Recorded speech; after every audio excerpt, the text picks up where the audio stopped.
What's up everybody, Matt from the Jam Gamecast here, coming to you tonight with an impressions video of one of the most popular games on the PSP, and that game is The Legend of Heroes: Trails in the Sky.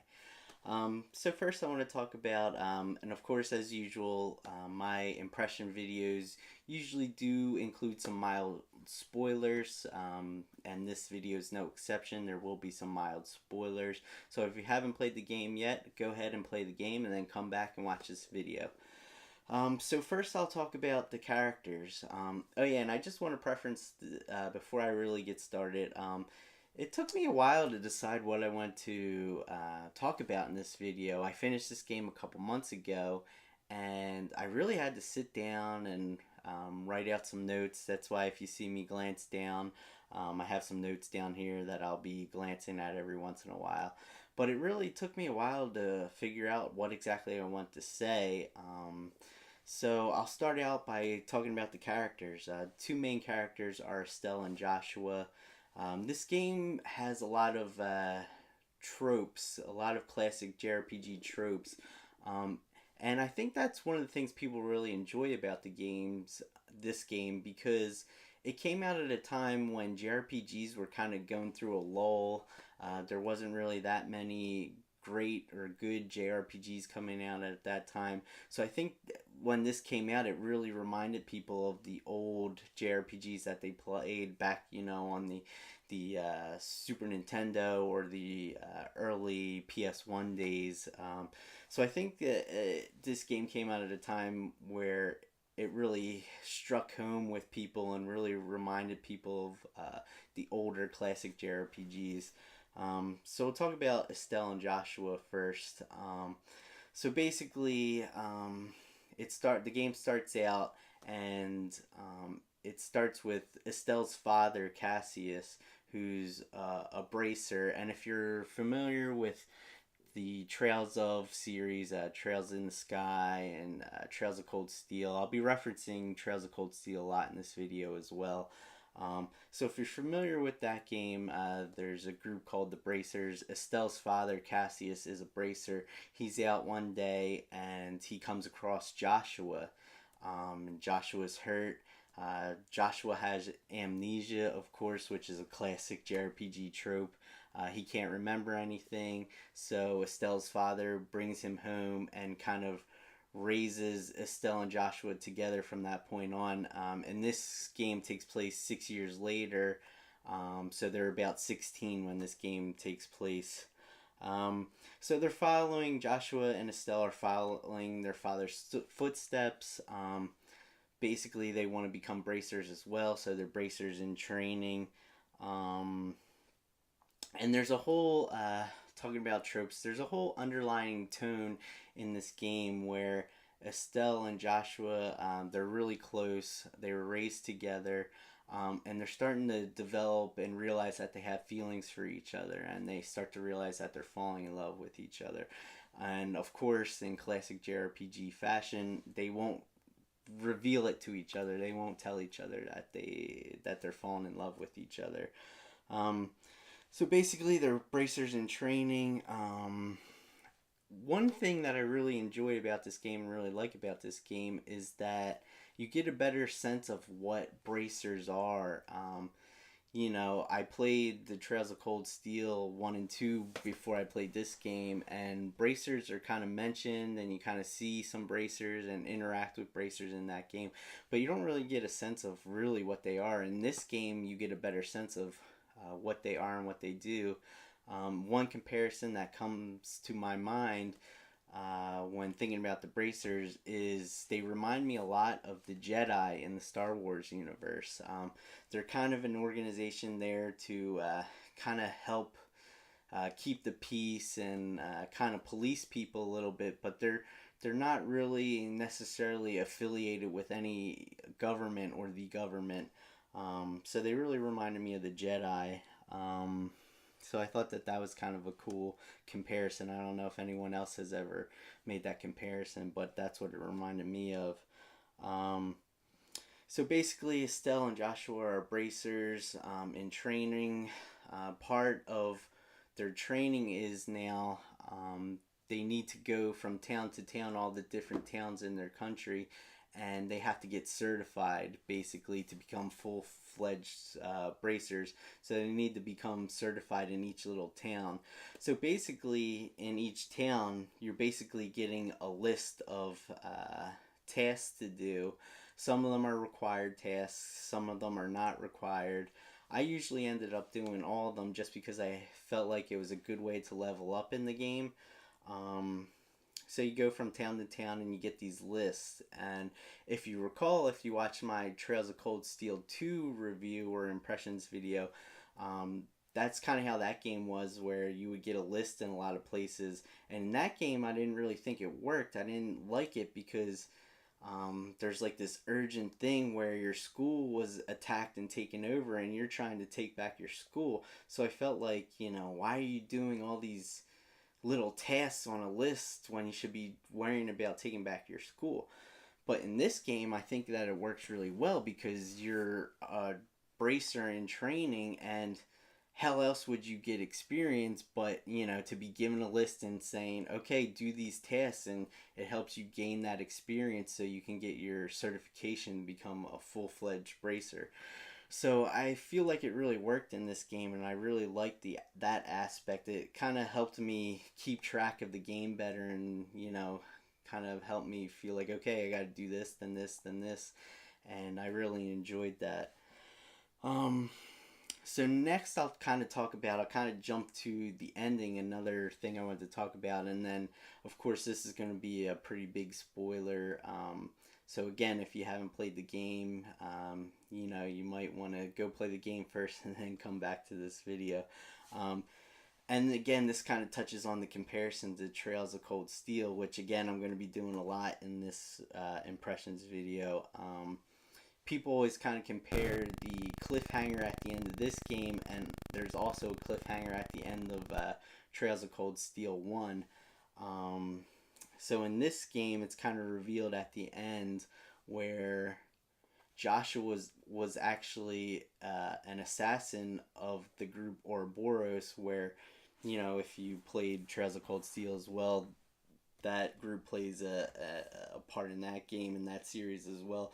Basically, it's like a group where they're kind of trying to take down governments from the inside and cause internal fighting and chaos and civil war and stuff like that. So it turns out that Joshua was originally an assassin for this group Ouroboros, and he was actually sent to kill Estelle's father, Cassius. So this is revealed to him at the end of the game, and all his memories come flooding back, and he remembers. And at this time, Estelle is going to come to Joshua and basically tell him that she's falling in love with him. But before she can do that, he reveals this to her and tells her that, he was an assassin and he was supposed to kill her father.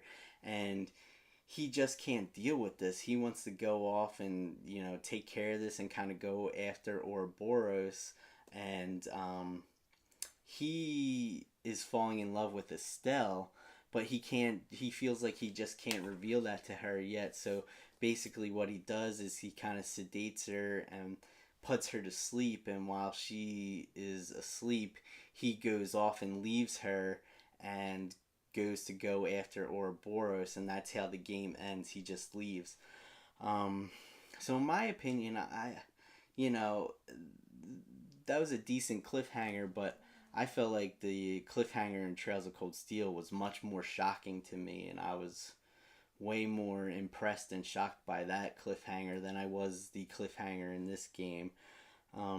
So yeah, that's just something I kind of want to talk about in this video. Next thing, we're going to just kind of talk about some random thoughts I had about the game. So when the game starts, I felt like it kind of started really slow. And I was kind of as I'm starting this game and playing it, I'm starting to think to myself, oh, I think that this game might be a little overrated. It's not really grabbing me that much. I don't think it's as good as what people say. And it really took me about 10 hours to really start to get sucked into the game, which eventually I did get pulled into it, and I really did enjoy it. But in my opinion, I really do think that this game might be a little overrated or overhyped. Overhyped might be a better term for it. Um, again, like I said, I think that when this game originally came out, it came out at a time when JRPGs weren't that good. So I can understand why at that time when it came out, people really thought the game was really good. Whereas now, playing it later on, I I think it might be a little overrated in my book. Again, I did like the game and I enjoyed the game, but I definitely wouldn't put it in my top 10 JRPGs, that's for sure. But it's still a good game and really good, and you should definitely play it. Um, so, around the point when I really start to enjoy the game and discover that I was really getting pulled into it was you come to this town called Rouen, and it's kind of a town that's based around water. And in JRPGs, I always really like areas that are centered around water or kind of like, seaside towns or beach towns or something like that. So this town Rwan's really cool because it's based around the water and everything. And there's this really one shot in the game where you're in Rouen and they have this drawbridge there, and the characters are on the bridge and the camera kind of zooms in and turns around and you see sort of like this big overview of the town, and it really that really did kind of catch me and catch my attention and really kind of gave me a scale of like, wow, this, not only this town but this country and this universe that they're in is really big, and much more big than you would think. And that scene really kind of caught me, and I really liked that scene, so I just kind of want to talk about it in this video. Another part of the game I want to talk about was a part of the game where you're kind of in Rouen, but you run into this girl who's a student at what's called the Genis Royal Academy, and one of the tasks you're given in Rouen from the Bracer Guild is that you have to go to the academy and help them put on a play that's going to be a part of this big festival that they're putting on. So basically, you're going to school, you're staying at the school, you're going to school, you're going to classes, you're going to play practice, and you can really sort of see the inspiration for Trails of Cold Steel, I feel like, because that game, especially the first game, is centered around, going to a military academy and going to classes and going to school, and there's also a big festival. So you can sort of see the inspiration for Trails of Cold Steel in this part of the game when you're going to the Genis Royal Academy. So I really, really enjoyed that part of the game. And then the last thing I wanted to just kind of talk about, last part of the game I wanted to talk about, and this is sort of a trope in JRPGs. A lot of JRPGs have this where there's a tournament in the game, and in this case it's a big martial arts tournament, and it's in the last chapter of the game, and you enter the tournament. Estelle and Joshua and two other people that are in the game, you enter the tournament and you have to take on different groups and factions, and parts of the military are in the tournament.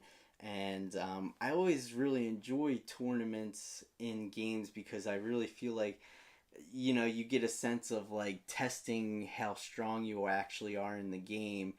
And I always like that, feel of like, okay, one on one, let's see who's stronger.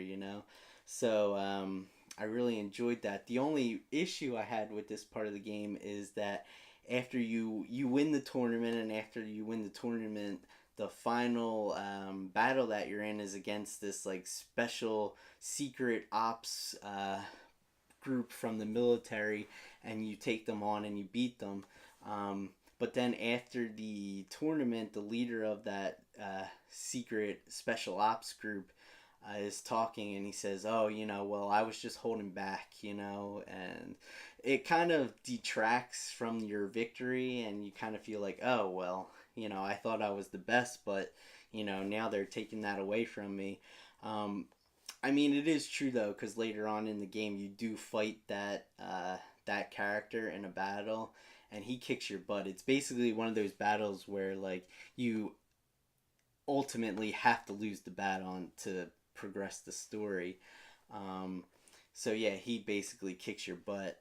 So he is way stronger than you. But I really, in that moment, it kind of really deflated me because I was like, oh yeah, I'm so strong and I'm the best and we're the strongest, you know. But it turns out that you weren't really. Okay, so that's all I really want to talk about for this impressions video. If you like this impressions video, please give me a thumbs up. Please like the video. Please share the video. If you're not subscribed, please subscribe. Me and my brother do a podcast. We have some episodes coming up. I do collection videos and other impressions videos. I have some other video ideas that I want to do. So, if you enjoy the channel, please subscribe, and I'll see you next time.